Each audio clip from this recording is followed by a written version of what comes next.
সালামুন আলাইকুম ফ্রেন্ডস। যেসব লক্ষণ থাকলে অবশ্যই একজন হুজুরকে বর্জন করতে হবে। লাইক আপনি যদি তাকে অনুসরণ করেন তাহলে অবশ্যই আপনি পথভ্রষ্ট হবেন। কারণ হুজুরদের মধ্যে সবাই এক নয়, যদিও তাদের লেবাস এমন যে দেখতে অনেক জ্ঞানী মনে হবে, আপনি মনে করবেন তারা কোরআন সম্পর্কে অনেক গভীর জ্ঞান রাখে, কিন্তু বাস্তবত তাদের জ্ঞান শুধুমাত্র মুখস্থ বিদ্যা এবং তারা কোরআন অনুযায়ী চলছে না, বরঞ্চ তাদেরকে অনুসরণ করলে আপনি সরল পথ থেকে বিচ্যুত হবেন। কারণ আল্লাহ পাক কোরআনে বলেছেন, নিশ্চয়ই তারা জ্ঞানী নয় যারা কোরআন দ্বারা ফয়সালা করে না। আল্লাহ পাক যা নাজিল করেছেন তা দিয়ে যদি আপনি ফয়সালা না করেন তাহলে তা স্পষ্ট শিরক। শিরক হচ্ছে সব থেকে বড় গুনাহ, যা করলে আপনি যতই এবাদত করেন না কেন আপনার সকল এবাদত নিষ্ফল হবে। আপনি যদি দুই পৃথিবী সমান সম্পদ ও দান খয়রাত করে দেন, তারপরেও আল্লাহ পাক আপনার সেই দান খয়রাত অ্যাকসেপ্ট করবে না, এমন আয়াত কোরআনে রয়েছে যদি আপনি শিরক করেন। সো শিরক হচ্ছে এমন একটি গুনাহ যার কোনো ক্ষমা নেই।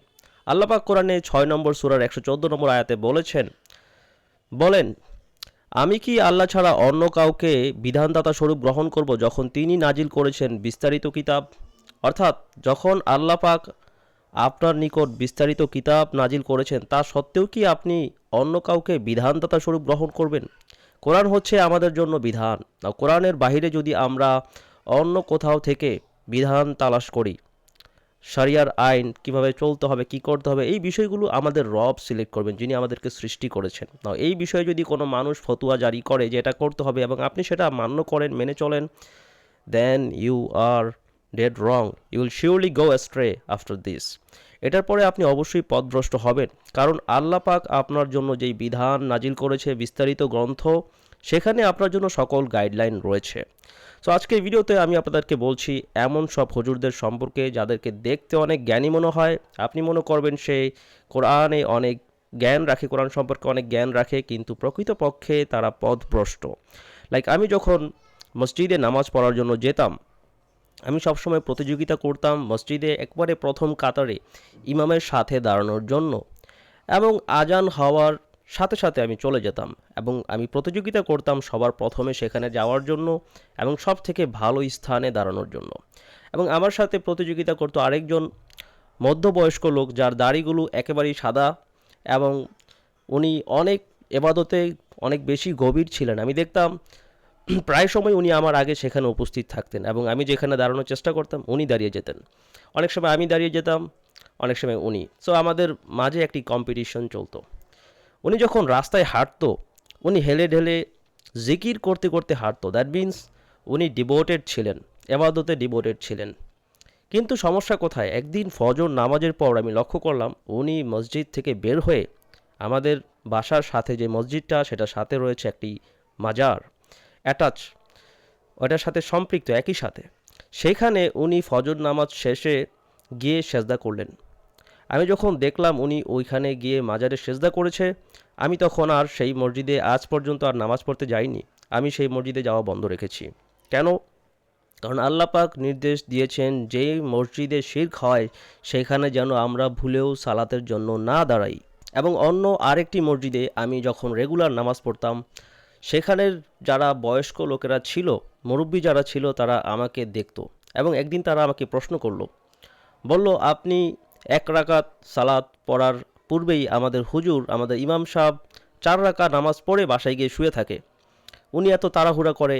আমি বললাম যে আসলে আমিও বিষয়টা লক্ষ্য করেছি, উনি নামাজে খুবই তাড়াহুড়া করে এবং যখন সিজদায় যায় খুব দ্রুত, লাইক মুরগি যেভাবে খাবার খাওয়ার জন্য মাটিতে পিকিং করে ঠোকর দেয়, ঠিক একই রকম খুব দ্রুত উনি সালাত আদায় করতো।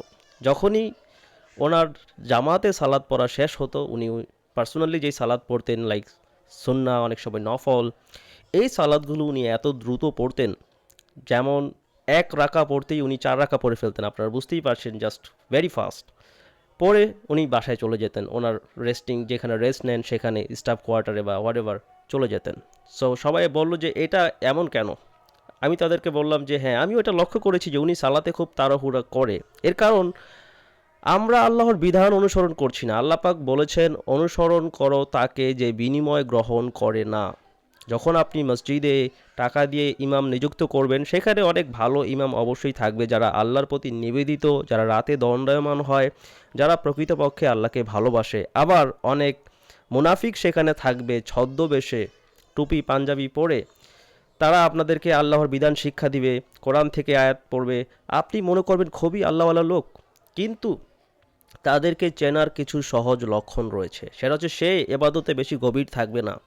অন্যদিকে যদি আপনি আল্লাহর বিধান অনুসরণ না করে পাশাপাশি অন্যান্য বিধান অনুসরণ করেন, লাইক সকল বিষয়ে আপনি অন্য জায়গা থেকে ইসলামের জ্ঞান নেন, আপনি কিভাবে সালাত পড়বেন, কিভাবে কি করবেন, এভরিথিং আপনি কোরআন থেকে না নিয়ে যখন অন্য কোনো কিতাব থেকে নেবেন, chances are you will go ashtray.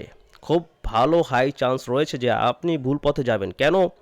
কারণ আল্লাহর বিধানের মধ্যে কোনো ভুল নেই। বাট যখন আপনি এমন কোনো কিতাব অনুসরণ করবেন যেখানে সত্য এবং মিথ্যাকে মিশ্রিত করা হয়েছে, যদিও আল্লাহ পাক নিষেধ করেছেন তোমরা সত্য ও মিথ্যাকে মিশ্রিত করো না, জেনে শুনে সত্যকে গোপন করো না, কিন্তু আজকে দেখবেন এমন অনেক আয়াত তারা গোপন করেছে যা যদি আমি বলি আপনারা প্রথমবারের মতো শুনবেন মনে হবে।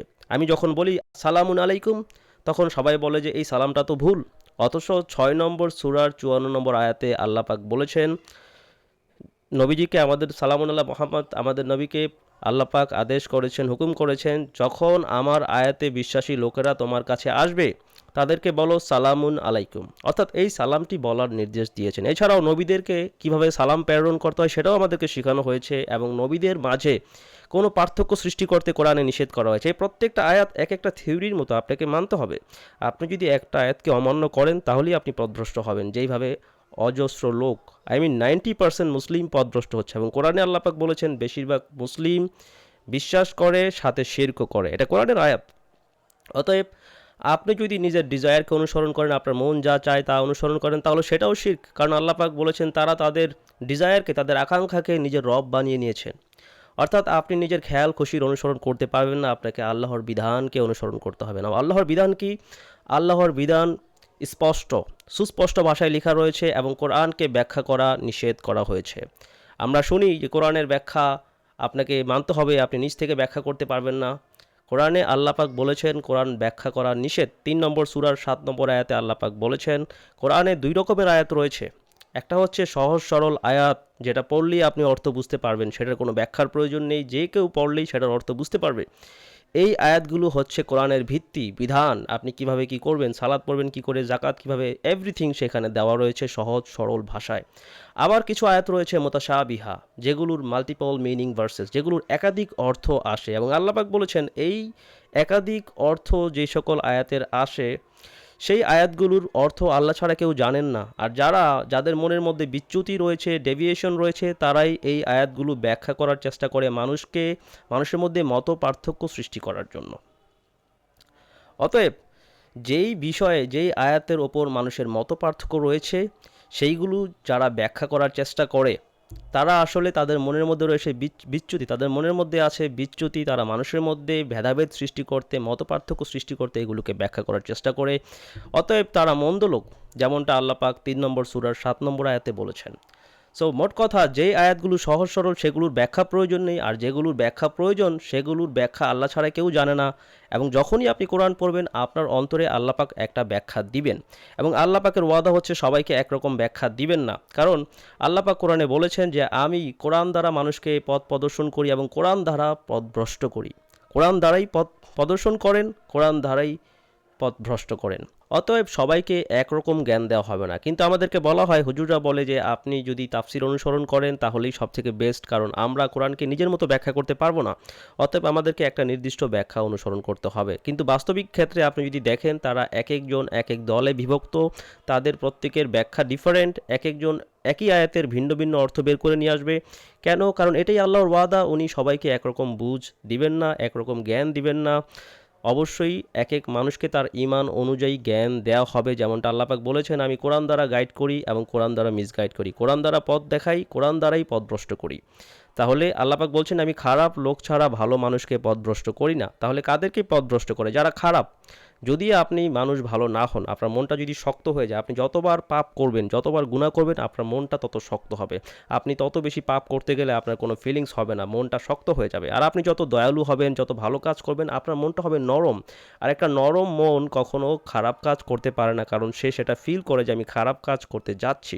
সো আল্লাহর বিধান স্পষ্ট, আপনারা কখনই সমানভাবে জ্ঞান অর্জন করতে পারবেন না। আপনাদের বুঝ এক একজনের এক এক রকম হবে, শুধুমাত্র আল্লাহর বাছাইকৃতরাই সঠিক পথ প্রাপ্ত হবে।